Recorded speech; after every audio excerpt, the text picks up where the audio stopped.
Hello everyone, in this video we will cover the topic of algebra. बहुत ही ज़्यादा important topic है। ये पहले ही बताया हुआ है कि अगर सी सेट में आपको कुछ पढ़ना है क्वांट में, है ना, मतलब अगर मैथ्स वाले सेक्शन में कुछ करना है तो वो अलजेब्रा है ना। सबसे ज़्यादा क्वेश्चंस अलजेब्रा से ही आते हैं। ओके, ये तो मतलब most important chapter of maths for CSAT. ठीक है, तो ये अच्छे से करना है अलजेब्रा। अच्छा, अलजेब्रा में ही हम लोग नंबर सिस्टम भी कवर कर लेंगे। ओके, और नंबर सिस्टम तो हम लोग को पता ही है कितना इंपॉर्टेंट है, यूपीएससी के लिए भी काफ़ी इंपॉर्टेंट है। ठीक है, तो रीजनिंग में कौन से दो चैप्टर बिल्कुल अच्छे से रट जाने हैं, बिल्कुल अच्छे से मतलब प्रैक्टिस करने हैं, इसमें रटने वाली तो कोई चीज़ है नहीं, है ना। तो वो है अल्फ़ाबेट एनोलॉजी और एक नंबर एनोलॉजी, वो कर लेना। और मैथ्स में कौन सा करना है, अलजेब्रा। ठीक है, समझ गए। ये तीनों चैप्टर तो बिल्कुल अच्छे से अगर कर लिए तो फिर सी सेट मतलब कोई रोक ही नहीं सकता है। ठीक है, चलो आज हम लोग अलजेब्रा स्टार्ट करते हैं। तो हम लोग पहले अलजेब्रा समझ लेते हैं। इसमें कुछ जो हम लोग के जैसे किसी वॉर में जाते हैं ना, तो पहले अपने वेपन्स चेक करने होते हैं। वैसे ही अगर हम लोग को अलजेब्रा के क्वेश्चन सॉल्व करने हैं तो उसके लिए हम लोग को कुछ टूल किट ज़रूरत पड़ेगी, है ना। टूल किट में क्या आते हैं, फॉर्मूलेज वगैरह, कॉन्सेप्ट वगैरह। ठीक है, तो हम लोग देखते हैं आइडेंटिटीज़। ठीक है, तो सबसे पहले हम लोग कुछ आइडेंटिटीज़ याद करते हैं, है ना। इसमें काफ़ी तो लगभग याद ही होंगी, लगभग सारी याद होंगी, बट अगर नहीं है तो फिर इनको अच्छे से हम लोग याद करते हैं। तो सबसे पहले आती है आइडेंटिटी कौन सी, ए प्लस बी का होल स्क्वायर, है ना। ए प्लस बी का होल स्क्वायर, ये ब्रैकेट इसीलिए लगा है कि मतलब ए प्लस बी और इन दोनों का स्क्वायर। ठीक है, तो इसका फॉर्मूला क्या होता है, A square plus B square plus 2ab। ठीक है, ऐसे ही सिमिलरली ए माइनस बी का होल स्क्वायर, ये क्या होता है, A square plus B square minus 2ab। क्या अंतर आ जाता है, यहाँ पे प्लस था 2ab और यहाँ पे माइनस 2ab है, बस इतना सा डिफरेंस है, बाकी सब कुछ इन दोनों का सेम है। ठीक है, अब देखो ए स्क्वायर माइनस बी स्क्वायर, ये क्या हो जाता है, A plus B into A minus B. ठीक है, A square minus B square क्या हो जाता है, A plus B into A minus B, ये याद कर लेना। अब तो ये तो तीन हो गए स्क्वायर वाले, है ना, जिनकी पावर में स्क्वायर आ रहा था। अब देखते हैं जिनकी पावर में 3 आ रहा है, 3 3 3 3 3। ठीक है, तो ये हमको कुछ क्यूब वाली याद करनी है। तो देखो ए प्लस बी का होल क्यूब, है ना, 3 को क्या बोलते हैं, क्यूब।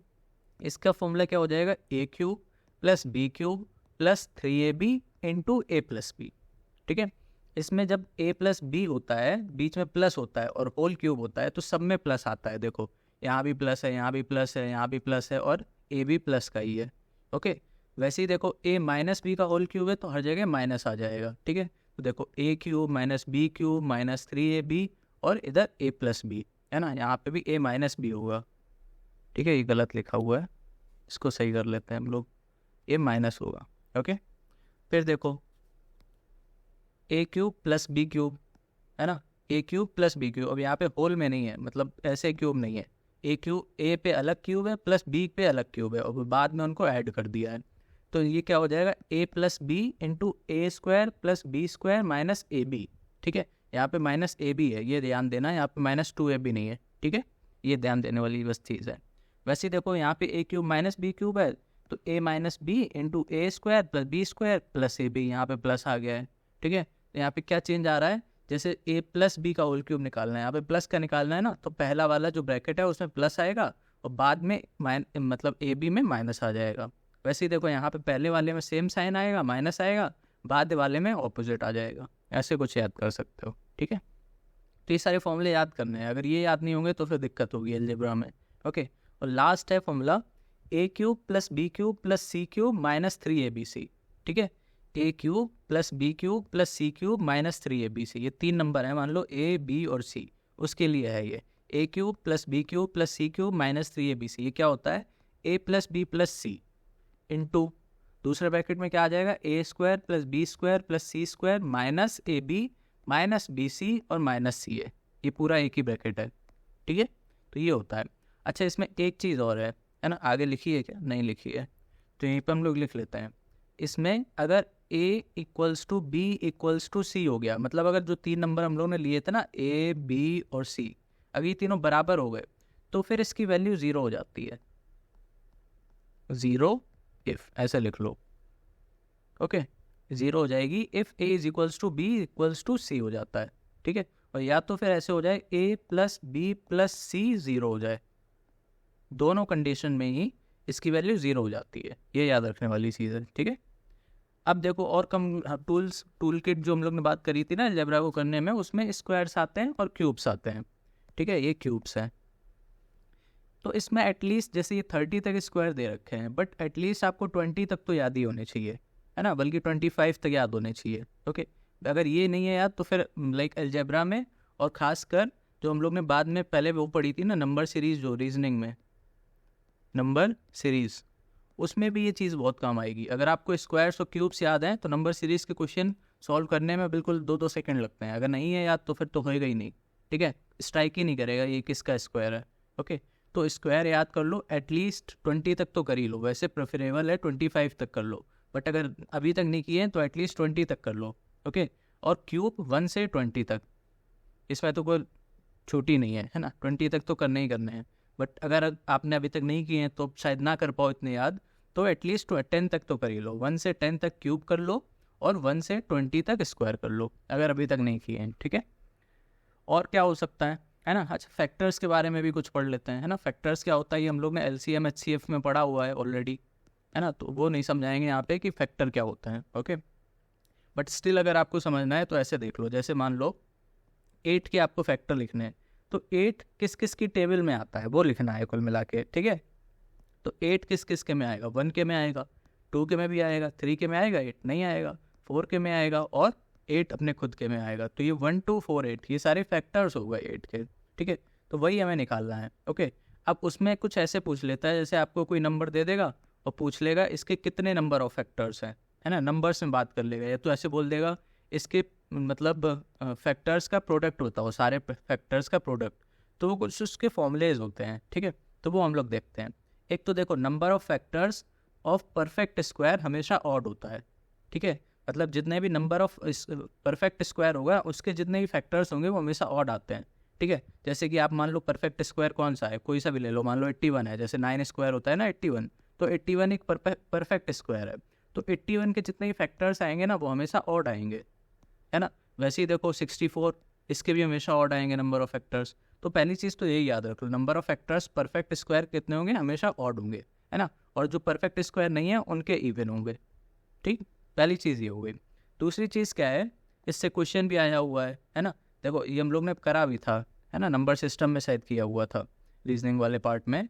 तो अगर हम लोग 2 डिजिट की अगर बात करें तो इकलौता ऐसा एक ही नंबर है 64, है ना, जो कि परफेक्ट क्यूब भी है और परफेक्ट स्क्वायर भी है ना। जैसे 64 क्या होता है, ये होता है 4 का क्यूब होता है और 8 का स्क्वायर होता है ना, मतलब क्यूब भी है और स्क्वायर भी है।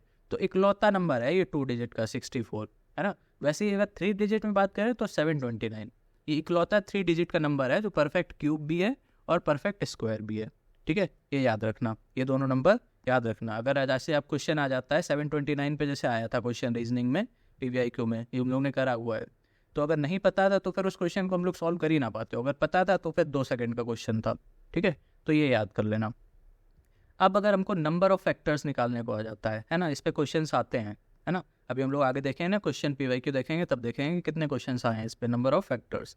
अब इसमें भी 2 चीज़ें होती हैं, एक तो देखो प्राइम फैक्टर्स की बात करता है ना, और एक नॉर्मल फैक्टर्स की बात करता है, ठीक है, मतलब सारे फैक्टर्स। ओके, तो अगर प्राइम फैक्टर्स निकालना है, जैसे मान लेते हैं कोई नंबर ऐसे लिखा हुआ है ना, ये क्या लिखा है, चलो इसको एग्जाम्पल से समझते हैं, है ना, इसको एग्जाम्पल से समझते हैं। जैसे कोई नंबर लिखा है ना, नंबर को हम लोग n लिख देते हैं। ओके, जैसे उसको अगर हम लोग प्राइम फैक्टर्स उसके बनाएंगे, प्राइम फैक्टर्स क्या होता है, मतलब सबसे छोटे पार्ट्स में तोड़ लेंगे, जैसे 2 की पावर कुछ होगी, है ना, 3 की पावर कुछ होगी, 5 की पावर कुछ होगी, है ना, 7 की पावर कुछ होगी, है ना, मतलब यहाँ पे नीचे जितने आ रहे हैं ना ये सब प्राइम नंबर्स होने चाहिए, ठीक है। तो ऐसे अगर हम लोग लिख दें तो 2 की पावर 2, 3 की पावर 4, 5 की पावर 5 और 7 की पावर 4, अगर ये ऐसे कुछ नंबर है। अब हमें पूछा इसके नंबर ऑफ फैक्टर्स निकालो, है ना, तो कैसे निकालते हैं इसके नंबर ऑफ फैक्टर्स, है ना।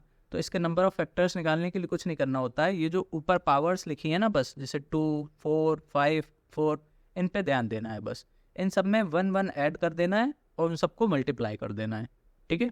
बस ऐसे ही निकलते हैं हमारे prime factors. Okay, sorry prime factors नहीं, नंबर ऑफ टोटल फैक्टर्स निकलते हैं। ओके, तो देखो जैसे कि 2 है तो 2 + 1 कर दो, है ना, वैसे ही 4 + 1 कर दो और 5 + 1 कर दो और 4 + 1 कर दो, है ना। इससे जितना भी आएगा वो उसमें आ जाएंगे नंबर ऑफ फैक्टर्स उसके कितने हैं, ठीक है, नंबर ऑफ फैक्टर्स की बात हो रही है यहाँ पे। लेकिन अगर प्राइम फैक्टर्स निकालने हैं, ठीक है, सिर्फ प्राइम फैक्टर्स, सारे फैक्टर नहीं निकालने हैं, इसमें डिफरेंस समझना, सिर्फ हम लोग प्राइम फैक्टर की बात कर रहे हैं, तो उस पर क्वेश्चन में ध्यान देना कि प्राइम फैक्टर पूछ रहा है या फिर ऑल फैक्टर्स पूछ रहा है। तो अगर प्राइम फैक्टर पूछेगा तो सिंपली हम इन सबको ऐड कर देंगे बस। जैसे इसमें क्या था 2 + 4 + 5 + 4 पावर्स ऐड कर देंगे बस, ठीक है। तो ये कितना आ जाएगा 2 2 6 4 10 सॉरी 10 और 5 15, तो 15 हो जाएंगे प्राइम फैक्टर्स। समझ गए कैसे हम लोग नंबर ऑफ फैक्टर्स निकालते हैं। ओके चलो इसको रफ कर लेते हैं फिर आगे समझते हैं। हाँ ये हो गया। अब हम लोग एक क्वाड्रेटिक इक्वेशन और समझ लेते हैं, इस पे भी क्वेश्चंस आते रहते हैं।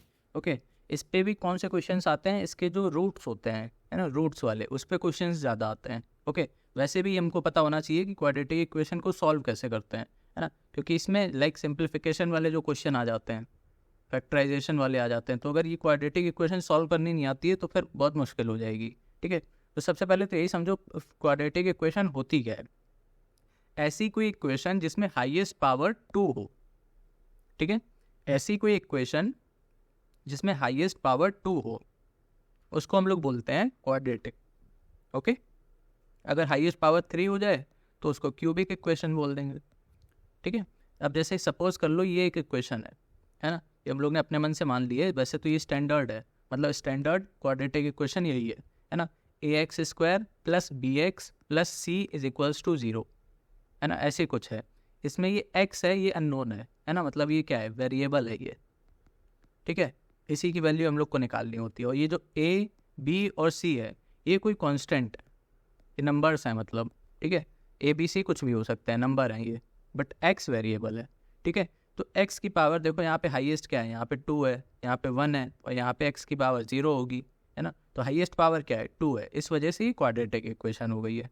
समझ गए। तो यहाँ पे a 0 नहीं हो सकता है, क्योंकि अगर a 0 हो जाएगा तो फिर क्या होगा, जैसे अगर a 0 हो गया है ना, तो 0 × x², ये तो फिर ख़त्म ही हो जाएगा ये वाला टर्म। अब कितनी हाईएस्ट पावर बचेगी, अब तो 1 ही बची, है ना, तो अभी क्वाड्रेटिक इक्वेशन नहीं बची, अब ये लीनियर इक्वेशन हो गई है ना, जिसकी हाईएस्ट पावर 1 होती है उसको लीनियर इक्वेशन बोलते हैं। ठीक है तो क्वाड्रेटिक इक्वेशन होनी चाहिए, तो फिर ये a 0 नहीं होना चाहिए। समझ गए।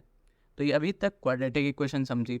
अब उसको सॉल्व कैसे करते हैं, है ना, मतलब अभी बताया ना कि यहाँ पे x की वैल्यू निकालनी होती है, तो x की वैल्यू कैसे निकालते हैं, तो उसके 2 तरीके होते हैं। एक तो आप फॉर्मूला डायरेक्ट लगा सकते हो, है ना, इसको धराचार फॉर्मूला बोलते हैं, है ना, इसको देखने में ये टफ लगता है बट होता बहुत ही ईजी है ना, मतलब अगर नहीं समझ में आ रहा है ये फैक्टराइजेशन वाला, इसको लगा दो तुरंत सॉल्व हो जाता है। ठीक है बहुत ही ईजी है, देखने में लग रहा है कि √ है, प्लस माइनस है, स्क्वायर है, ये है वो है, लेकिन है बहुत ईजी। ठीक है अभी करेंगे इसको भी।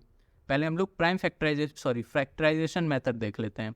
ठीक है तो मान लो ऐसी आपको कुछ इक्वेशन दे रखी होगी, है ना, x² - α + β x + α β = 0, है ना, ऐसी कोई इक्वेशन दे रखी है, तो आपको बीच वाले टर्म को क्या करना है, बीच वाले टर्म को अल्फा प्लस बीटा बनाना है ना, और जिससे कि जो उसका बाद वाला टर्म आए वो अल्फा बीटा हो जाए, है ना। इसको एक एग्जांपल से समझते हैं। ठीक है चलो इसको एक एग्जांपल से समझते हैं। जैसे मान लो x - 4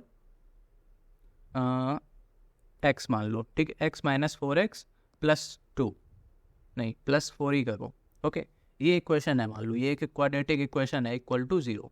ओके ये क्वाड्रेटिक इक्वेशन है, तो आपको क्या करना होता है, ये जो बीच वाला टर्म होता है ना, सॉरी ये x² होगा तभी तो क्वाड्रेटिक होगी, है ना, x की पावर 2 होनी चाहिए। तो ये जो बीच वाला टर्म है, मतलब x की पावर 1 वाला टर्म है ना, यहाँ पे x की पावर 1 है ना, तो x की पावर 1 वाला जो टर्म है, तो यहाँ पे क्या है -4 है, साइन के साथ लेना है। ठीक है 4 नहीं है -4 है, तो उसको कुछ इस पार्ट में हमको मतलब a + b बनाना है, जिससे कि जो बाद में है जिसमें x नहीं है ना, वो मल्टीप्लाई करने पे वो आ जाए। समझे, मतलब -4 में अब हम लोग ऐसा क्या करें, इसको 2 पार्ट में ऐसे कैसे तोड़ें कि वो जो 2 पार्ट बनेंगे ना, उन दोनों को मल्टीप्लाई करने पे 4 आ जाना चाहिए, ये वाला टर्म आ जाना चाहिए। ठीक है तो -4 को हम लोग क्या लिख सकते हैं, -4 को -2 लिख सकते हैं, ये देखो -4 होता है ना, और हम लोग -2 और -2 को अगर मल्टीप्लाई कर दें, है ना, तो -2 × -2 क्या आ जाएगा, 4 आ जाएगा, है ना। तो देखो ये 4 भी आ गया लास्ट वाला टर्म, और इन दोनों को सॉल्व करने पे बीच वाला टर्म भी आ रहा है। ठीक है तो ऐसा कुछ हम लोग को सोचना होता है। ओके तो अब देखो इसमें क्या सोच सकते हैं, x² - 4x + 4x = 0 ये था, है ना, तो क्या करो, एक्स स्क्वायर इसको वैसे ही लिख लो, है ना, इसको तोड़ लो, इसको हम लोग ने क्या तोड़ा था -2 में, है ना, और -2 में, तो -2x और इसको फिर से वैसे ही लिख लो। ठीक है, इतना हो गया। हम लोग ने बस -4x को -2x लिख लिया है। क्यों लिख लिया है? क्योंकि इन दोनों को मल्टीप्लाई करने पे ये वाला टर्म आ रहा है।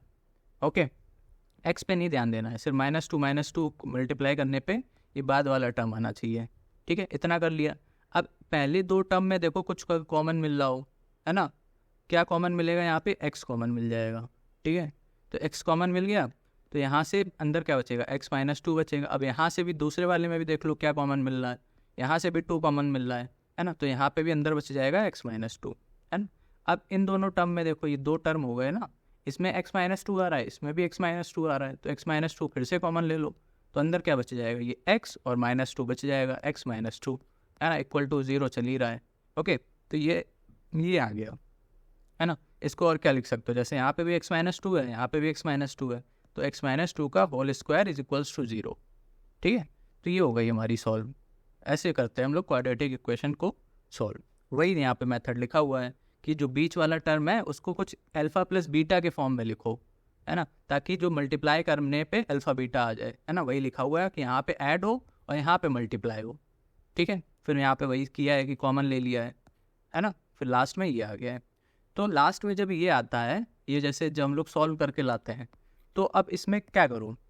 इसमें देखो दो टर्म है, एक तो टर्म ये है और एक टर्म ये है, दोनों को मल्टीप्लाई करने पे 0 आ रहा है ना। और हमको पता है कि अगर दो टर्म को मल्टीप्लाई करने पे 0 आता है तो उन दोनों में से कोई ना कोई एक ज़रूर 0 होगा, है ना, मिनिमम एक 0 ज़रूर होगा, या तो ये 0 होगा, या तो ये 0 होगा, या तो दोनों ही 0 होंगे।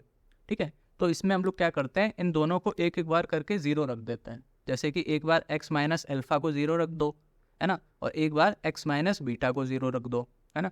तो इससे क्या आ जाएगा? x की वैल्यू अल्फ़ा आ जाएगी और इससे x की वैल्यू बीटा आ जाएगी। ठीक है, तो देखो दो हमारी वैल्यू हो गई, x अल्फ़ा और x बीटा, यही इसके सॉल्यूशन हो जाएंगे, है ना। हम लोग ये सब क्यों कर रहे थे? इसीलिए तो कर रहे थे कि हमको x की वैल्यू निकालनी थी। ठीक है, और जितनी हाईएस्ट पावर होती है x की, हमेशा उतनी ही वैल्यू आती हैं। ठीक है, तो यहाँ पे 2 पावर थी, तो यहाँ पे देखो 2 वैल्यू आ गई, एक अल्फ़ा आ गई, एक बीटा आ गई। समझ गए? तो ये पूरा कॉन्सेप्ट है क्वाड्रेटिक इक्वेशन का। अब हम लोग और थोड़ा रूट्स के बारे में पढ़ते हैं। अच्छा, ये जो हम लोग ने अल्फ़ा और बीटा निकाला ना, ये क्या है? ये x के सॉल्यूशन है ना। x को सॉल्व करके आया तो इसका सॉल्यूशन हो गया, और इसी को ही हम लोग रूट्स बोल देते हैं, है ना। सॉल्यूशन का ही दूसरा नाम है रूट्स, और कुछ नहीं है रूट्स। ठीक है, ये वो पेड़ वाला रूट नहीं है। ओके, यहाँ पे रूट का मतलब है वो उसका सॉल्यूशन है। ठीक है, अब हम लोग समझते हैं नेचर ऑफ रूट्स, है ना। नेचर ऑफ रूट्स का मतलब क्या है कि ये जो आया है ना अल्फ़ा और बीटा, यहाँ से हम लोग का अल्फ़ा बीटा जो आया है वो कैसे होंगे, है ना। कैसे होंगे मतलब पॉजिटिव होंगे, नेगेटिव होंगे, रियल होंगे, इमेजिनरी होंगे, है ना। तो इसकी नेचर क्या है, तो वो समझने की कोशिश करते हैं। ओके, देखो इसमें एक चीज़ हम लोग को निकालनी पड़ती है नेचर चेक करने के लिए। डी, ये क्या होता है? डिटर्मिनेंट, इसका नाम है बस, और कुछ नहीं है। ठीक है, डिटर्मिनेंट इसका नाम है, डी का फुल फॉर्म है बस। तो ये क्या होता है? b² - 4ac। ठीक है, b² - 4ac, ये याद कर लो फॉर्मूला। डिटर्मिनेंट का फॉर्मूला होता है b² - 4ac, ये हमें निकालना है बस। ओके, ये अच्छा ये कैसे निकलेगा? इसमें देखो b पता होना चाहिए, a पता होना चाहिए और c पता होना चाहिए, है ना। तो देखो हमारी इक्वेशन कुछ ऐसी दिखती थी, है ना। तो a क्या हो जाएगा? जो x² का कोफिशिएंट है। b क्या हो जाएगा? जो x का कोफिशिएंट है। और c क्या हो जाएगा? जो मतलब अकेला है, जिसके साथ x नहीं लगा है। ठीक है, तो यहाँ से हमें a b c पता चल जाएगा, तो हम लोग यहाँ उठा के यहाँ पे रख देंगे। ठीक है, उसकी वैल्यू कैलकुलेट करेंगे। अब वैल्यू या तो नेगेटिव आ सकती है ना, नेगेटिव आ सकती है, या तो पॉजिटिव आ सकती है, तो फिर 0 आ सकती है। तीन ही पॉसिबिलिटी हो सकती हैं इसकी वैल्यू की। तो उन्हीं के बेसिस पे हमें नेचर पता चलता है। अगर वो नेगेटिव आ गई, है ना, देखो d 0 से कम आ गया, है ना, तो उसका नेचर कैसा होगा? उसके रूट्स का मतलब अल्फ़ा बीटा कैसे होंगे? अनइक्वल होंगे और इमेजिनरी होंगे। ठीक है, अनइक्वल होंगे और इमेजिनरी होंगे। अगर 0 आ गए तो इक्वल होंगे एंड रियल होंगे। ठीक है, और अगर पॉजिटिव आ गए दोनों, है ना, सॉरी दोनों नहीं, इसकी वैल्यू अगर पॉजिटिव आ गई तो अनइक्वल होंगे एंड रियल होंगे। समझ गए? तो ये हमें याद रखना है कि अगर नेगेटिव आ गए तो अनइक्वल एंड इमेजिनरी, 0 आ गए तो इक्वल एंड रियल, और अगर पॉजिटिव आ गए तो अनइक्वल एंड रियल। समझ गए? तो ये चेक हो जाएगा इससे नेचर ऑफ रूट्स। फिर देखो 2 रूट्स होते हैं, अभी बताया ही था कि रूट्स को ही हम लोग सॉल्यूशन भी बोलते हैं, सॉल्यूशन को रूट बोलते हैं। तो अगर उनको मान लेते हैं अल्फ़ा और बीटा, है ना, जैसे कि अभी हम लोगों ने सॉल्व करके निकाला है, यहाँ पे अल्फ़ा और बीटा आया है ना, तो उसमें भी कुछ रिलेशन होता है, अल्फ़ा बीटा में कुछ रिलेशन होता है। जैसे कि क्वेश्चन में पूछ लेगा कि रूट्स का सम बताओ, रूट्स का सम बताओ, तो रूट्स के सम का भी कुछ इक्वेशन होती है ना। वैसे ही अगर पूछ लेगा रूट्स का प्रोडक्ट बताओ, प्रोडक्ट मतलब मल्टीप्लाई करने पे, ठीक है। जैसे कि अगर हम लोग ने रूट माना है अल्फ़ा बीटा, तो सम क्या हो जाएगा, अल्फ़ा प्लस बीटा, प्रोडक्ट क्या हो जाएगा, अल्फ़ा बीटा, ठीक है। तो उसी को ही सॉल्व करने के लिए कुछ रिलेशन होते हैं, वो याद करना पड़ेगा। ओके, अल्फ़ा प्लस बीटा मतलब सम क्या होता है, minus B by A. Okay, B और ए हम लोग ने समझ लिया क्या होता है ना। यहाँ पे देखो, यहाँ से देखा था ना, बी होता है एक्स का कोफिशिएंट, ए क्या होता है एक्स स्क्वायर का कोफिशिएंट, और सी क्या होता है जो अकेला आता है जिसमें एक्स नहीं लगा होता है, ठीक है। तो ए बी सी हमें पता है, अल्फ़ा प्लस बीटा पूछेगा तो हम लोग सिंपली माइनस बी बाई ए लिख देंगे, अल्फ़ा बीटा पूछेगा मतलब प्रोडक्ट पूछेगा तो सी बाई ए लिख देंगे, ठीक है, समझ गए। अब अगर जैसे आपको ये दे दिया जाए, अगर क्वेश्चन में ऐसे ही कुछ दे दे कि अल्फ़ा बीटा आपको दे दे और अल्फ़ा बीटा दे दे और अल्फ़ा प्लस बीटा दे दे, मतलब सम दे दे और प्रोडक्ट दे दे, और आपसे पूछ ले कि अब क्वाड्रेटिक इक्वेशन बताओ, इससे क्वाड्रेटिक इक्वेशन बना के दिखाओ, है ना। मतलब ऐसी कौन सी क्वाड्रेटिक इक्वेशन होगी जिसमें ये मतलब जिसके रूट्स का सम इतना हो और जिसके रूट्स का प्रोडक्ट सी बाई ए हो, ठीक है। तो सिंपली हमें कुछ नहीं करना है, इक्वेशन हम लोग को ये होती है एक्स माइनस अल्फ़ा और X minus beta is equals to 0, ये इक्वेशन होती है। अभी हम लोगों ने सॉल्व करके देखा था, ये देखो यहाँ पे आई थी ना ये, तो ये कहाँ से सॉल्व करके आई थी, ये सॉल्व करके आई थी, इसको सॉल्व करके आई थी, है ना। और वही वहाँ पे देखो बोल रहा है अल्फ़ा प्लस बीटा की हमें वैल्यू दे रहा है और अल्फ़ा बीटा की वैल्यू दे रहा है, ठीक है। तो अगर हमको ये पता है तो हम लोग पूरी इक्वेशन तो आराम से लिख लेंगे, ठीक है। वही चीज़ है यहाँ पे, ठीक है, वही चीज़ है यहाँ पे। ओके, तो ये आप समझ गए होगे क्वाड्रेटिक इक्वेशन।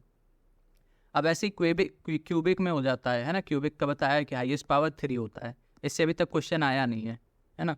तो इसको मतलब शायद आया हुआ है, 1 या 2 क्वेश्चन आए हैं, ज़्यादा नहीं आए हैं इससे, बट स्टिल हमको पता होना चाहिए, है ना। क्वाड्रेटिक की जगह अगर क्यूबिक उठा के दे दे तो पता होना चाहिए। सिमिलर कॉन्सेप्ट है, ज़्यादा कुछ अलग है नहीं, तो फिर पढ़ लेते हैं। जैसे इसमें सम देखो क्या था, माइनस बी बाई ए था, दोनों का सम माइनस बी बाई ए था।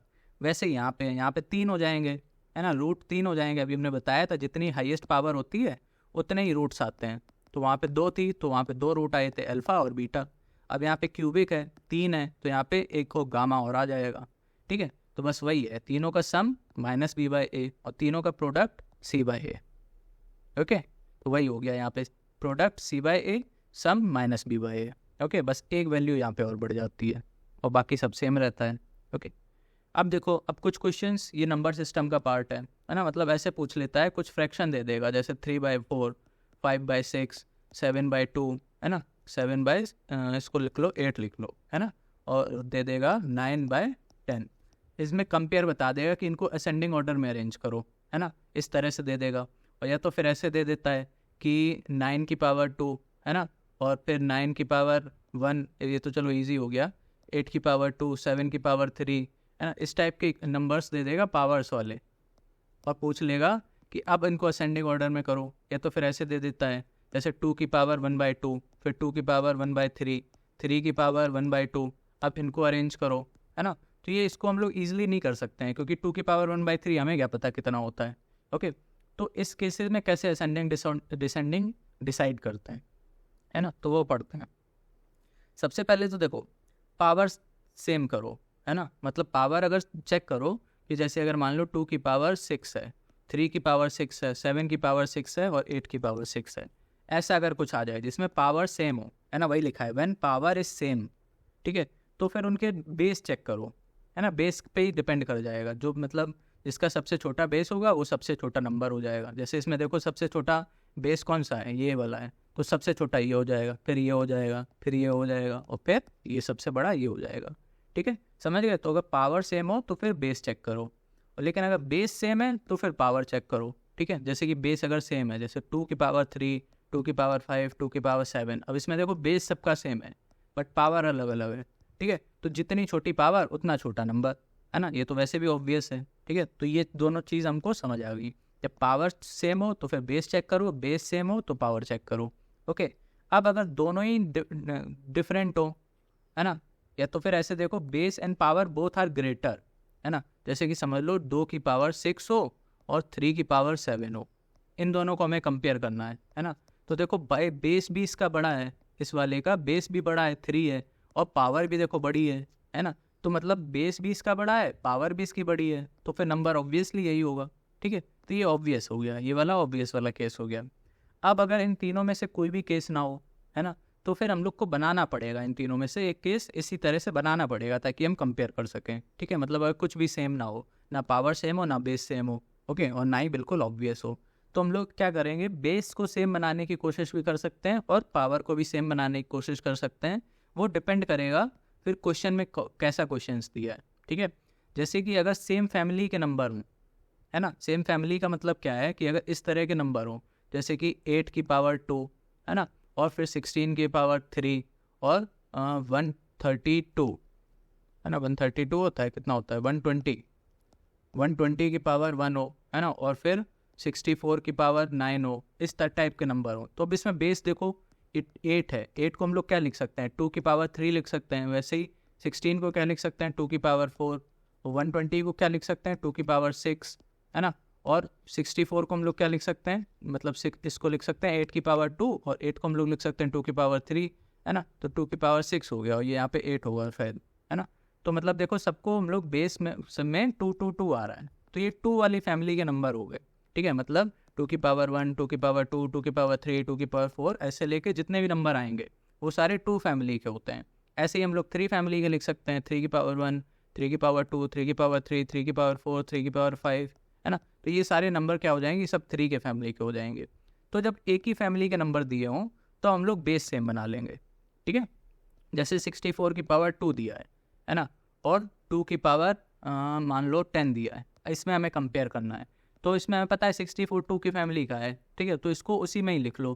तो इसको हम लोग क्या लिख सकते हैं, 64 को 8 का स्क्वायर लिख सकते हैं, और स्क्वायर तो था ही पहले से ही, तो 8 स्क्वायर। अब 8 को हम लोग क्या लिख सकते हैं, 2 क्यूब, है ना, तो इसकी पावर क्या हो जाएगी, 4 हो जाएगी। इन दोनों को मल्टीप्लाई कर देंगे, है ना, अब इन दोनों की पावर को मल्टीप्लाई कर देंगे तो 2 की पावर 12 हो गया, है ना। अब ये देखो 2 की पावर 10 और ये 2 की पावर 12, कौन सा बड़ा होगा, ये वाला बड़ा हो जाएगा। ठीक है, तो हम लोग ने क्या किया, इसमें बेस को सेम बना लिया जब सेम फैमिली के थे, समझ गए। अब कुछ केसेस में पावर भी सेम बनानी पड़ सकती है। ठीक है, अब जैसे एक फैमिली के नहीं है तो फिर कोशिश करो कि पावर को सेम बना लो। ओके, और वो भी कब बनेगी, जब पावर फ्रैक्शन में हो। ठीक है, जैसे कि इसमें एग्जांपल यही वाला हम लोग देख लेते हैं। जैसे इसमें 3 की पावर 1/4 है, 2 की पावर 1/3 है, 5 की पावर 1/6 है ना। अब इसमें देखो पावर से सबकी फ्रैक्शन में है ना। तो एक काम करो, इन सबको सेम बना लो। इन सबको सेम कैसे हम लोग बना सकते हैं, इन सबके एलसीएम से मल्टीप्लाई कर दो। मतलब डिनोमिनेटर में जो भी आ रहा है ना, जैसे 4, 3, 6, इन सब का एलसीएम लो, उसी से मल्टीप्लाई कर दो पावर में। जैसे इन सब का एलसीएम कितना आ जाएगा, 4, 3, 6 का 12 आ जाएगा, है ना। तो तीनों की पावर को 12 से मल्टीप्लाई कर दो, कर दिया। तो यहाँ पे देखो क्या आ जाएगा, ये 3 की पावर 3 बचेगा, ये 2 की पावर 4 बचेगा, और ये 5 की पावर 2 बचेगा, है ना। अब इसको तो हम लोग इजीली सॉल्व कर सकते हैं। कुल मिला के हम लोग ने फ्रैक्शन को हटा दिया, क्योंकि हम लोग को 3 की पावर 1/4 कैलकुलेट करना बहुत मुश्किल है ना। बट 3 की पावर 3 तो हम लोग कैलकुलेट कर सकते हैं। ओके, और जो इनमें रिलेशन होगा वही सेम रिलेशन इनमें होगा। ओके, तो ये ऐसे करते हैं। अब 3 की पावर 3 तो हमें पता है 27 होता है, 2 की पावर 4 भी पता है 16 होता है, 5 स्क्वायर भी पता है 25 होता है। इसको अरेंज कर लो, है ना। तो इसमें देखो सबसे बड़ा ये हो गया, फिर ये हो गया, फिर ये हो गया। तो रियल में क्या हो जाएगा, सबसे बड़ा ये हो जाएगा, फिर उससे छोटा ये होगा, फिर सबसे छोटा ये हो जाएगा। ठीक है, तो ऐसे कुछ हम लोग कंपेयर करते हैं। ओके, अब फ्रैक्शंस को कंपेयर करने को आ जाए, है ना, तो क्या करेंगे कि हम लोग डिनोमिनेटर को सेम बनाने की कोशिश करेंगे। ठीक है, डिनोमिनेटर को सेम बना लो, फिर न्यूमरेटर में जो होगा, मतलब जो सबसे छोटा होगा वो सबसे छोटा हो जाएगा, जो सबसे बड़ा होगा वो सबसे बड़ा हो जाएगा। ठीक है, तो ऐसे हम लोग फ्रैक्शन वाले सॉल्व करेंगे। अब देखते हैं हम लोग क्वेश्चंस की तरफ चलते हैं। सारे हम लोग ने टूल्स जितने भी थे वो हम लोग ने समझ लिए हैं। ओके, मतलब जितने भी वेपन थे वो अपनी आर्मरी में ऐड कर लिए हैं। अब हम लोग वॉर पे जा रहे हैं। ठीक है, अब हम लोग मेन वॉर करेंगे, युद्ध करेंगे। ओके, चलो स्टार्ट करते हैं। तो देखो पहला क्वेश्चन क्या बोल रहा है, if a plus B is equals to a upon B plus B upon A, then the value of a square plus B square कितनी होगी, है ना। तो इस टाइप के क्वेश्चन आ जाए तो पहले कोशिश किया करो ये जो दिया गया है कि अगर ये है तो इसकी वैल्यू क्या होगी, है ना। तो इसमें कुछ अपने आप से वैल्यू डाल के देखा करो, है ना, कि अगर वो आ जाती है, मतलब कुछ हम लोग ऐसी वैल्यू सोच पा रहे हैं जिसके लिए ये फोल्ड ट्रू हो जाए, तो फिर हम लोग ईजिली निकाल पाएंगे, है ना। नहीं तो सॉल्व करने में बड़ा लंबा चला जाएगा। ओके, तो देखो अगर हम लोग, ये क्या हो रहा है, देखो सोचो, a plus B is equals to A upon B plus B upon A, मतलब a अपॉन बी का उल्टा ही तो लिखा है ना, b अपॉन ए। तो ऐसा कब पॉसिबल होगा? ऐसा सिर्फ एक ही सिचुएशन में, ओनली वन सिचुएशन में ही ऐसा पॉसिबल होता है, जब a 1 हो और b भी 1 हो, है ना। मतलब अगर किसी x है और एक उसका 1/x है, अगर इन दोनों को सम करने पे क्या आ रहा है, 2 आ रहा है ना, तो फिर x की वैल्यू 1 ही होनी चाहिए, है ना, तभी तो होगा। देखो देखो यहाँ पे 1 हो जाएगा, ये भी 1 हो जाएगा, तो 2 हो जाएगा, है ना। और 2 को हम लोग क्या लिख सकते हैं, 2 को हम लोग ऐसे ही तो लिख सकते हैं a प्लस बी, है ना, मतलब ये भी 1 और ये भी 1, है ना। तो कुल मिला के ऐसे ये सब मत समझो, बस इतना सोचो कि अगर हम लोग यहाँ पे 1 डाल दें, a को भी 1 डाल दें और b को भी 1 डाल दें, तो क्या ये इक्वेशन बराबर बैठ रही है कि नहीं, है ना। तो देखो सॉल्व करके देख लेते हैं। ओके, यहाँ पे देखो a को भी 1 डालो और b को भी 1 डालो, है ना, और यहाँ पे भी a को 1 डालो, है ना, और नीचे ही 1 होगा, तो यहाँ पे भी 1 होगा और यहाँ पे भी 1 होगा। तो ये देखो ये 2 आ गया और ये 1 होगा और ये भी 1 होगा, है ना। तो मतलब इधर भी 2 आ रहा है, तो मतलब ये सही हो रहा है, a इक्वल्स टू 1 और b इक्वल्स टू 1 के लिए सही बैठ रहा है। तो बस अब यहाँ पे 1 1 डाल दो, तो 1 स्क्वायर प्लस 1 स्क्वायर 2 आ जाएगा, तो 2 आंसर हो जाएगा। ठीक है, तो ऐसे ही हम लोग को बस गेस करके इसको सॉल्व करना था। ओके, फिर देखो, if both the square root and the cube root of a 3-digit natural number belongs to the set of natural number, then the sum of its digit। बताया था ऊपर, देखो पढ़ाया था, है ना। 2 डिजिट का ऐसा कौन सा नंबर होता है जो परफेक्ट स्क्वायर भी हो और परफेक्ट क्यूब भी हो, है ना, 64 होता है। और 3 डिजिट का क्या होता है, ऊपर ही बताया था, अभी देखो जाके ऊपर 729। तो बस यही पूछ रहा है कि 3 डिजिट का जो नंबर होता है उसका सम क्या होगा, है ना। तो सम क्या हो जाएगा, 7 + 2 + 9, है ना। तो ये तो 9 हो गया, 9 + 9 18। बस कहा था 2 सेकंड लगेंगे अगर ये पता है, लेकिन अगर नहीं है याद तो फिर नहीं कर पाओगे सॉल्व इसको। ठीक है, फिर देखो, from the following equation x square plus Y square is equals to 41, ठीक है, एंड x की पावर 4 माइनस वाई की पावर 4 369 है। तो फिर x और y क्या होगा? ओके, तो लिखते हैं x square plus Y square is equals to 41 है, ठीक है। और दूसरी चीज़ क्या है, x की पावर 4 माइनस वाई की पावर 4 इज इक्वल्स टू 369। अब हम लोग ने देखो एक फॉर्मूला पढ़ा था, a square minus B square, ये क्या होता था, a प्लस बी और a माइनस बी।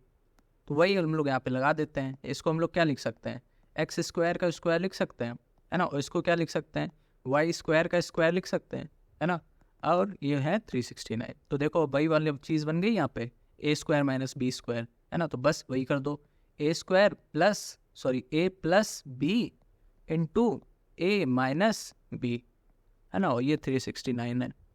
ओके, अब ये देखो X square plus Y square की तो हमें वैल्यू 41 दे रखी है इसकी वैल्यू, तो इसको हम लोग लिख देते हैं डायरेक्ट 41, है ना।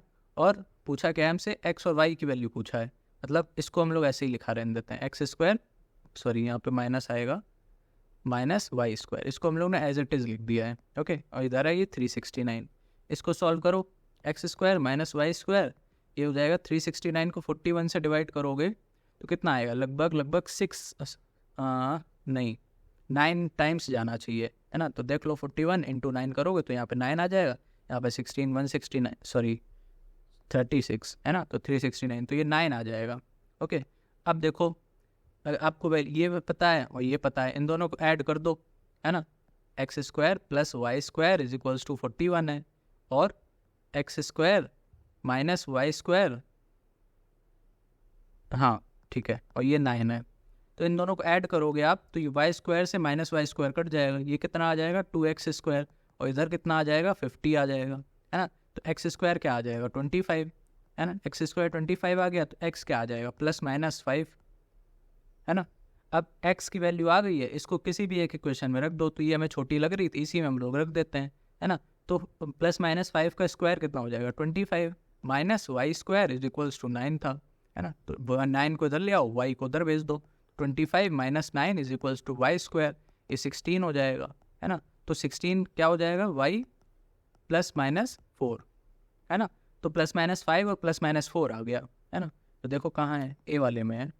ठीक है, सिंपल था, कुछ नहीं था, बस एक ये वाला फॉर्मूला लग रहा था बस, और कुछ नहीं था। फिर देखते हैं नेक्स्ट क्वेश्चन, ये है ये भी देखो आइडेंटिटी बेस्ड है बस, और कुछ नहीं है। इसमें आपको x के ये दे रखा है ना, और पूछा है ये क्या होगा, तो इसमें सिर्फ x की यहाँ पे वैल्यू डालनी है। इसको वैल्यू डालने से पहले थोड़ा सा सॉल्व कर लो बस, है ना। तो जब भी ऐसा कुछ दे रखा हो 1/, है ना, या तो फिर 1 भी नहीं, ऊपर कुछ भी हो, मान लो 2+3 या 2√3 ऐसे कुछ भी हो, है ना। बस नीचे इस तरह का कुछ हो, जैसे यहाँ पे √3+1 है ना, मतलब नीचे एक में रूट आए, पूरे में ना है। तो इसको रेशनलाइज कर लो। रेशनलाइज क्या होता है, इसी के ऑपोजिट साइन से मल्टीप्लाई कर दो, है ना। जैसे इसमें √3+1 है, तो √3 - 1 से ऊपर नीचे मल्टीप्लाई कर दो, है ना। इसी को हम लोग रेशनलाइजेशन बोलते हैं। ठीक है, तो अब इससे होगा क्या, इससे देखो ये क्या हो गया a+b, ये क्या हो गया a-b, है ना। तो a+b इंटू a-b क्या होता था, a² - b²। तो उससे ये जो इस अंडर रूट है ना 3 के ऊपर, वो हट जाएगा। तो क्या हो जाएगा, ये 2 + √3 इंटू √3 - 1, और नीचे क्या हो जाएगा a² - b², मतलब √3 का स्क्वायर -1 का स्क्वायर। तो ये 3 हो जाएगा और ये 1 ही रहेगा, तो -1 ये 2 आ जाएगा नीचे, समझ गए। तो नीचे से रूट हट जाएगा। ओके, और जब तक रूट नहीं हटेगा तब तक हम लोग सॉल्व नहीं कर पाएंगे। तो ऐसे इसको करना होता है। ओके, तो अब इसमें देखो, इसमें हम लोग ने क्या एक्स्ट्रा लिया था, ये 2 + √3 अपने आप से लिया था, तो इसको हटा दो, 2 + √3 को हटा दो, तो इतना बच गया ये। ठीक है, तो इसको सॉल्व करने पे ये आएगा √3 - 1/2। ओके, रफ कर लो इसको पूरे को। हाँ, तो ये क्या आ गया, x = √3 - 1/2। ओके, बस अब x की वैल्यू आ गई, इसमें रखना है सिंपली 4x³ है ना, √3 - 1/2 का क्यूब -2x², है ना। तो √3 - 1/2 का स्क्वायर -8x है ना। तो √3 - 1/2 और +5। अब बस अब तो ये मतलब सॉल्व करना है बस, है ना। इसमें आप क्या लगाओगे, ऊपर a - b का होल क्यूब, इसमें क्या लगाओगे a - b का होल स्क्वायर, है ना। और ये नीचे तो 2 का क्यूब 8 हो जाएगा, है ना, और ये 2 का स्क्वायर 4 हो जाएगा। ओके, तो बस अब इसको सॉल्व करना है, इसको बस खोलना है a - b का होल क्यूब। ठीक है, तो ये अपने आप से एक बार ट्राई करना, है ना, कैलकुलेशन नहीं है, टाइम लगेगा यहाँ पे फालतू का, और कुछ नहीं। फिर देखो नंबर ऑफ प्राइम फैक्टर्स पूछ रहे हैं, है ना। तो हम लोग ने ऊपर देखा था नंबर ऑफ प्राइम फैक्टर्स क्या होता था, a + b + c ऐसे चलता जाता था, है ना। मतलब ये ABC क्या होता था, जब पावर में आती थी, है ना, प्राइम नंबर के पावर में आते थे। ओके, तो ये होता है। तो इसको हम लोग थोड़ा ढंग से लिख लेते हैं, क्योंकि अभी फ्रैक्शन के फॉर्म में लिखा है, हमें चाहिए प्राइम नंबर के फॉर्म में। ठीक है, तो देखो 1/6 की पावर 12 इंटू 8 की पावर 25 इंटू 3/4 की पावर 15, ये है। इसको हम लोग थोड़ा सॉल्व करके लिखते हैं। तो 1 की पावर 12, ये तो 1 ही रहेगा, है ना। और 6 की पावर 12, तो 6 को हम लोग क्या लिख सकते हैं, 2 × 3 लिख सकते हैं, है ना। और पावर इसकी 12 आएगी, तो 12 अलग अलग कर दो, इसकी पावर भी 12 कर दो, इसकी पावर भी 12 कर दो, ऐसे ही तो हम लोग करते हैं, है ना।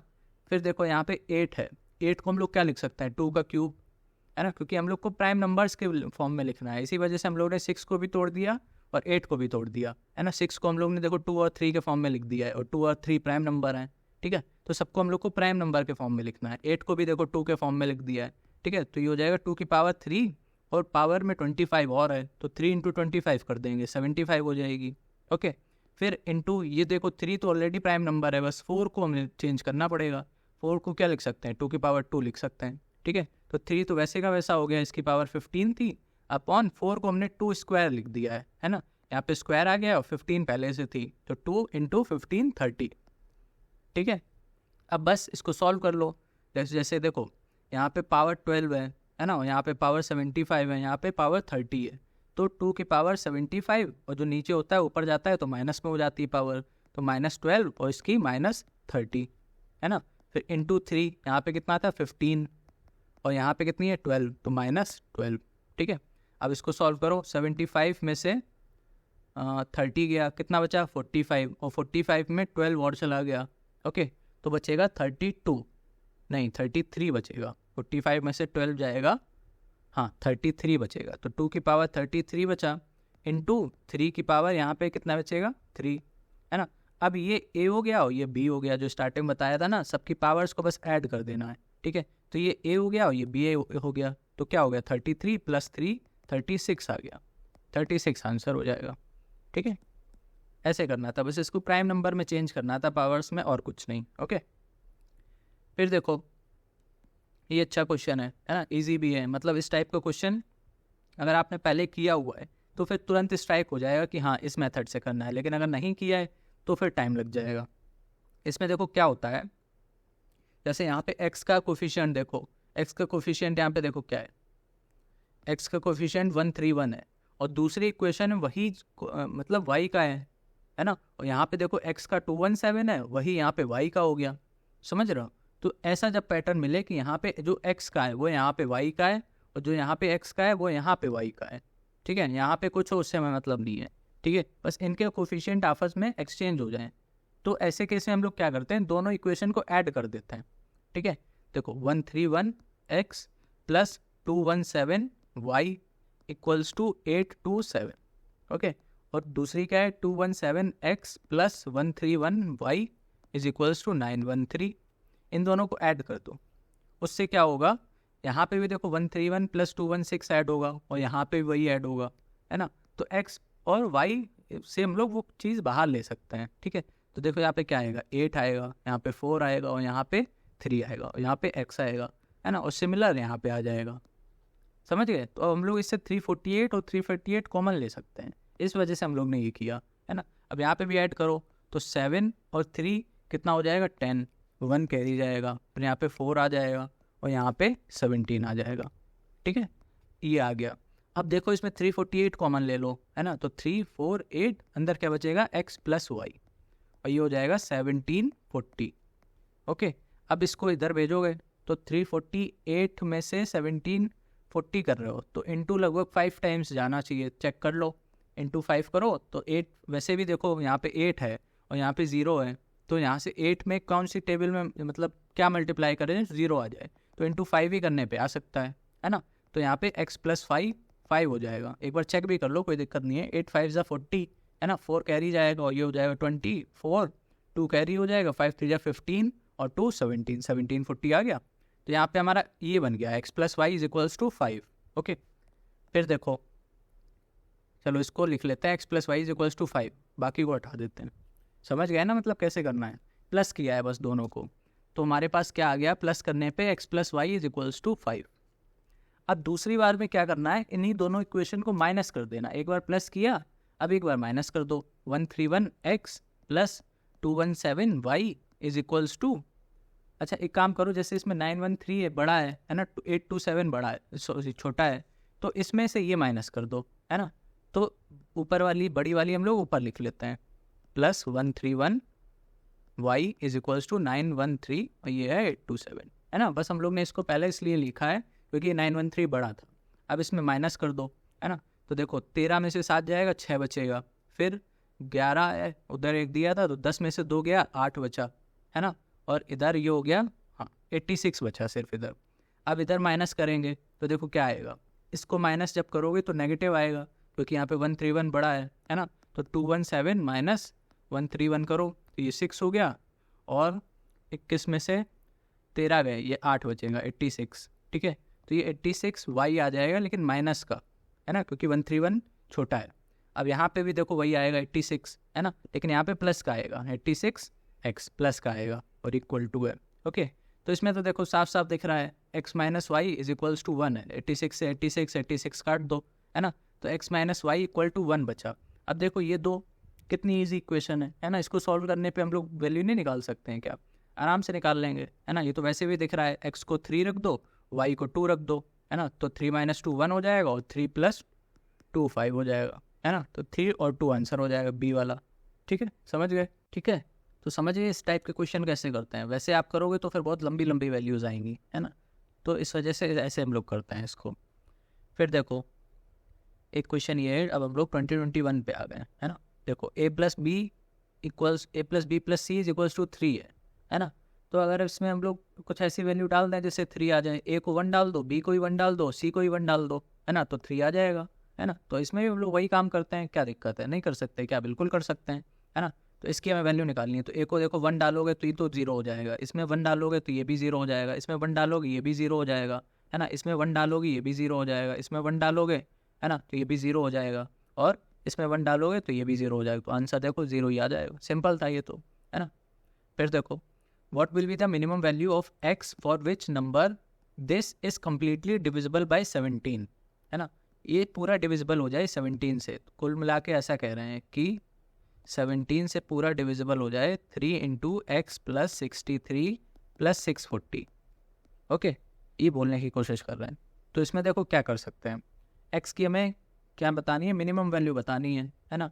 तो रख के देख लो, क्या दिक्कत है, ऑप्शन रख के देख लो कितना ही टाइम लगेगा। जैसे सबसे मिनिमम बतानी है तो हम लोग मिनिमम से ही शुरू करते हैं। 3 डाल के देख लो, एक्स की जगह 3 डाल के देख लो, है ना। तो 3 इंटू 66 प्लस 640 ये हो जाएगा, है ना। वैसे ही एक बार 7 डाल के देख लो, एक बार 24 डाल के देख लो, एक बार 20 डाल के देख लो, 82 डाल के देख लो, है ना। तो ये बस ऐसे ही कर सकते हो, डायरेक्ट ऑप्शंस को पुट करके कर सकते हो। ओके, फिर देखो, when a polynomial px is divided by x minus 1 and x minus 2, it leaves remainder 5 and 7 respectively, है ना।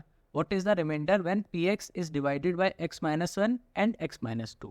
तो ये देखो px है, कोई polynomial है px, उसमें जब हम जो डिवाइड करता है x minus 1 को भी और x minus 2 को भी, तो 5 और 7 बचता है ना। तो x की जगह अगर हम लोग 1 डाल दें, है ना, क्योंकि इसमें हम लोग को पता है x minus 1 अगर डिवाइड करता है तो इसको 0 डालो तो x इज इक्वल्स टू 1 उसका सोल्यूशन होगा, है ना। वैसे ही यहाँ पे भी x इज इक्वल्स टू 2 उसका सोल्यूशन होगा, है ना। मतलब x की जगह अगर हम 2 डालें और 1 डालें तो वो 0 हो जाना चाहिए, ठीक है।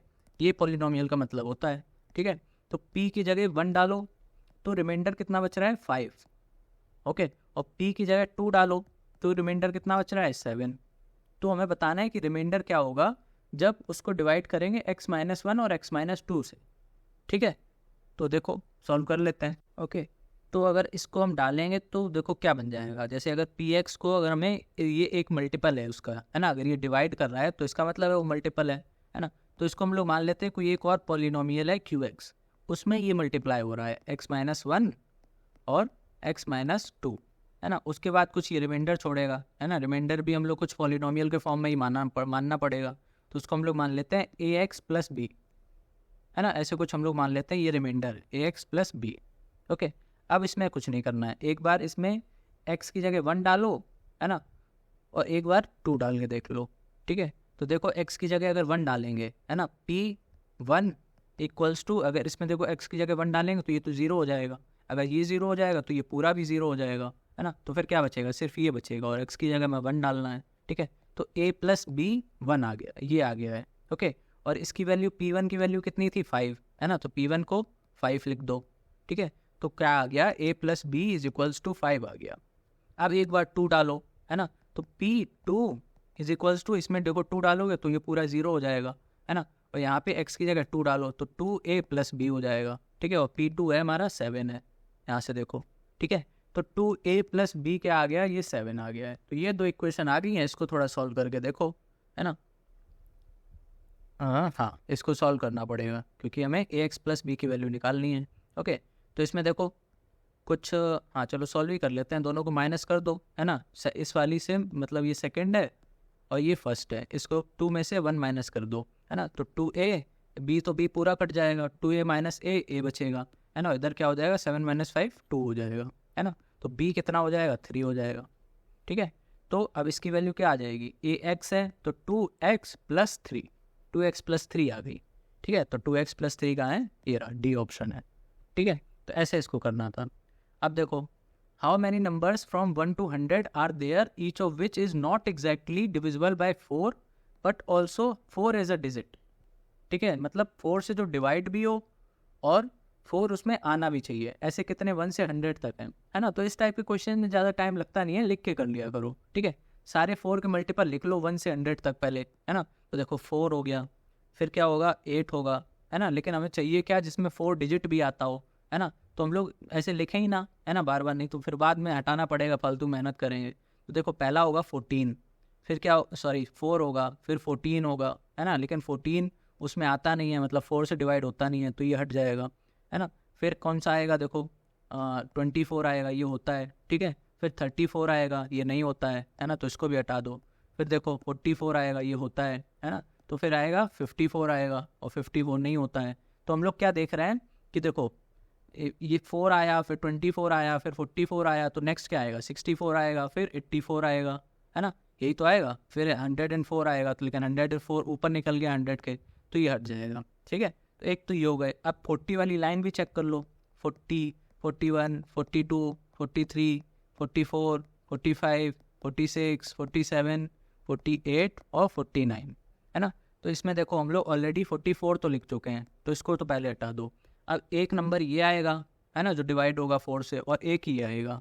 तो देखो टोटल कितने हो गए, है ना। इसको दूसरे कलर से करते हैं, तो 1, 2, 3, 4, 5, 6 और 7, बस यही हुए, तो 7 आंसर हो जाएगा।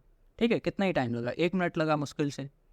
ओके, तो ऐसे करने होते हैं सारे अलजेब्रा के क्वेश्चंस। अब देखो और देखते हैं, x-1 and x-2 are 2 factors of polynomial this, तो उसके अदर फैक्टर्स क्या होंगे, है ना। तो इसमें कुछ नहीं करना होता है, जैसे 2 फैक्टर दे रखे हैं और इसके अलावा और पूछे हैं, तो इसको मल्टीप्लाई कर दो, जैसे x-1 इंटू x+1, है ना, इसमें मल्टीप्लाई कुछ और हो रहा होगा, तो आ रहा होगा x6-1, है ना, यही तो हुआ मतलब। तो हमें ये वाला नंबर निकालना है, तो क्या करो, इसको उधर भेज दो, मतलब इससे डिवाइड कर दो x-1 और x+1 से, है ना। तो इसको जब डिवाइड करोगे तो बस आ जाएगा उसी से। ठीक है, तो वही हम लोग को करना है। देखो x6-1 डिवाइड बाय x-1 और x+1, है ना। तो ये देखो नीचे फॉर्मूला किसका दिख रहा है, x² माइनस y² का, है ना। तो y² मतलब 1² तो 1 ही होगा। ठीक है, तो ये आ गया, इसकी जगह ये आ गया। अब देखो ये भी ऊपर भी तो हमें यही दिख रहा है, a² माइनस b², देखो x³ का स्क्वायर माइनस 1 का स्क्वायर, है ना। तो इसको भी सॉल्व कर लो थोड़ा, x³ -1 और x³ +1। ओके, और नीचे तो हमारा था ही x² माइनस y², है ना। अब इसको ये तो चलो नीचे वाले को सॉल्व नहीं करो, है ना, क्योंकि हमें लाना तो छोटे ही टर्म्स में है ना, तो इसको वैसे ही लिखा रहने देते हैं, x-1 x+1। ओके, अब हम लोग क्या कर सकते हैं, देखो ऊपर ये देखो a³ + b³, है ना, 1³ लिख सकते हैं 1 को, तो a³ + b³ का फॉर्मूला लगा दो, और यहाँ पे क्या है, a³ माइनस b³, है ना, तो इसका फॉर्मूला लगा दो। फिर लास्ट में क्या होगा कि इससे ये कट जाएगा और इससे ये कट जाएगा। ठीक है, तो वही देख लो, कर लेते हैं। a माइनस बी का होल क्यूब क्या होता है, सॉरी a³ होल क्यूब नहीं, a³ माइनस b³ क्या होता है, a माइनस बी, है ना, सॉरी a नहीं है यहाँ पे, x है, x और 1 है, तो x-1 x² + 1 माइनस x, ये होगा। इसको जब हम लोग खोलेंगे a³ माइनस b³ के फॉर्मूले से, और इसको मल्टीप्लाई कर दो a³ + b³ से, तो a³ का + b³ क्या होता है, x+1 x² + 1 + x, है ना, और इसको डिवाइड करना है इससे, x-1 और x+1। तो बस देखो x-1 से x-1 कट गया, x+1 से x+1 कट गया, ये दोनों टर्म बस बचे, है ना, x² + 1 - x और x² + 1 + x। तो देखो कहाँ पे है ये, है ना, x², इसमें देखो दिख रहा है x² + 1 - x, x² + 1 + x, है ना, तो इसी वाला आंसर हो जाएगा। समझ गए, पॉलिनोमियल का बस इसको सिंप्लीफाई करना है और कुछ नहीं करना है। ओके, अब देखो इसमें क्या है, a³ + b³ 35 दिया है ना, और xy भी दिया है ना, 6 है, तो फिर हमें वैल्यू x - y की पूछी है ना, तो ये भी वही है, एक जैसे x³ + y³ का फॉर्मूला क्या होता है, x³ + y³ का फॉर्मूला देखो अभी हम लोग ने ऊपर भी यूज़ किया था, है ना, यहाँ पे यूज़ किया था ना, तो वही है बस x + y, इसीलिए कह रहे हैं फॉर्मूले याद होने चाहिए, है ना। तो ये इसका फॉर्मूला हो जाएगा xy, ये हो जाएगा फॉर्मूला जब हम लोग खोलेंगे। अब इसमें देखो xy की वैल्यू हमको दी है 6, है ना, और इसकी वैल्यू दी है 35, हमें निकालनी क्या है, x - y की वैल्यू निकालनी है ना। तो x - y के लिए क्या करो, है ना, x - y, इसमें अच्छा x + y, तो यहाँ से ये आ जाएगा, और x² + y² आएगा, है ना। लेकिन फिर वही बात है कि अब और कोई इक्वेशन हमारे पास बची नहीं है, तो फिर क्या कर सकते हैं इसमें, इसको चलो दूसरे तरीके से सॉल्व करके देखें, है ना, ऐसे तो लंबा पड़ रहा है। इसमें हम लोग गेस्टिमेट कर लेते हैं, मतलब गेस करने की कोशिश करते हैं कि x और y की क्या वैल्यू हो सकती है ना। x y मल्टीप्लाई करने पे 6 आ रहा है ना, तो फिर क्या हो सकता है, या तो 2 × 3 हो सकता है ना, यही तो हो सकता है 6 में, या तो फिर 1 × 6 हो सकता है एक्स और वाई की वैल्यू एक्स ही हो जाए, वाई हो जाए, एक्स ही हो जाए, वाई ये हो जाए, है ना। तो ये हो सकता है। तो बस दो ही इक्वेशन हो सकती हैं, मतलब वो हो सकती हैं नंबर्स, तो उसी में ये चेक कर लो।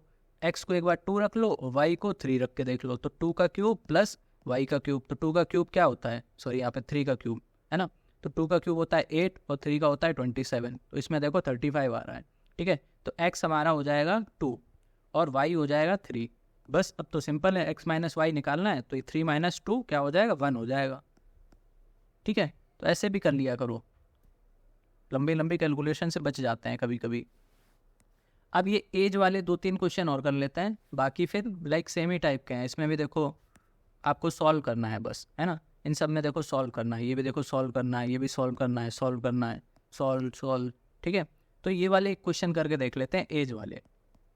ओके, एज वाले भी आते हैं, देखो एक यहाँ पे आया है, फिर देखो नेक्स्ट और कहाँ आया है, ये देखो ये भी एज वाला है ना। तो ये एज वाले क्वेश्चंस आ जाते हैं। अब ये देखो रूट वाले हैं, ये सब बता चुके हैं, पॉलिनोमियल वाले हैं, है ना। इसमें देखो ये वाला क्वेश्चन जो हम लोगों ने पहला क्वेश्चन किया था वही है ये, यहाँ एक्स प्लस वाई है, फिर उसका रेसिप्रोकल ऐड हुआ है तो फिर 2 आया है। तो इसमें एक्स को 1 मान लो, वाई को भी 1 मान लो, तो इसमें रख दो, तो वाई क्या हो जाएगा, एक्स स्क्वायर, ये भी 1, ये भी 1, ये भी 1, ये भी 1, है ना। तो ये पूरा 1 हो जाएगा, है ना, क्योंकि 1 + 1 2 अपॉन नीचे भी आएगा वही 1 + 1, है ना। तो 2/2 1 हो जाएगा। ओके, देखो कितना इजी क्वेश्चन था। वैसे ये सारे हैं।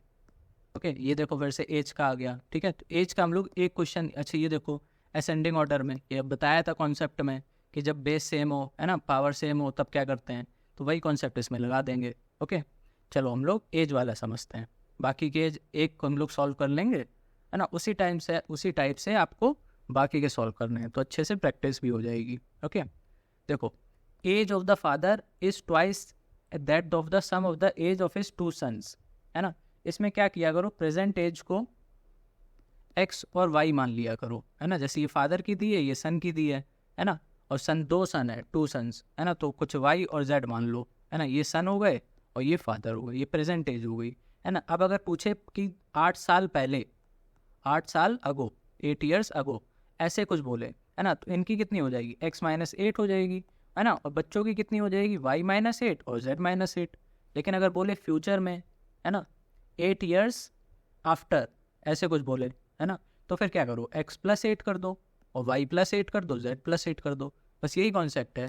बाकी तो फिर अलजेब्रा ही है ना। बाकी सब तो फिर सॉल्व करना है हमें x के लिए, ठीक है। तो देखो क्या बोल रहा है, age of father is twice, है ना, मतलब जो फादर की अगर हम एज मान ले f है, ठीक है, तो वो ट्वाइस है इसके सन्स की एज के सम के बराबर, है ना। तो मान लेते हैं उसके सन कौन है, a और b है मान लो, है ना। तो उन दोनों की एज का हम जब सम करेंगे और ट्वाइस करेंगे तब फादर की एज आएगी, ये बोल रहा है, ठीक है। फिर बोल रहा है 20 ईयर्स लेटर, 20 साल बाद, देखो फ्यूचर की बात हो रही है, तो +20 होगा, ठीक है।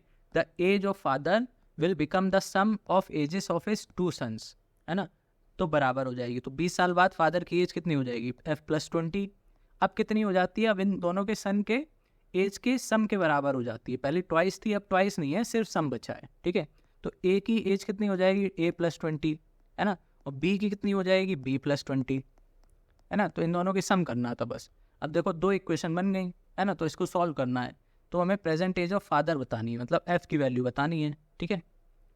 तो बस इसमें एक काम करो, हाँ, इसमें देखो a + b आएगा, चलो इसको थोड़ा सा सॉल्व करते हैं। a + b + 40 ये आएगा, a + b + 40। अब a + b यहाँ से अगर हम देखें तो क्या आएगा, f/2 आएगा, है ना। पहली इक्वेशन से अगर देखें तो a + b की जगह f/2 रख दो बस, है ना, और +40 है और इधर है f + 20, ठीक है।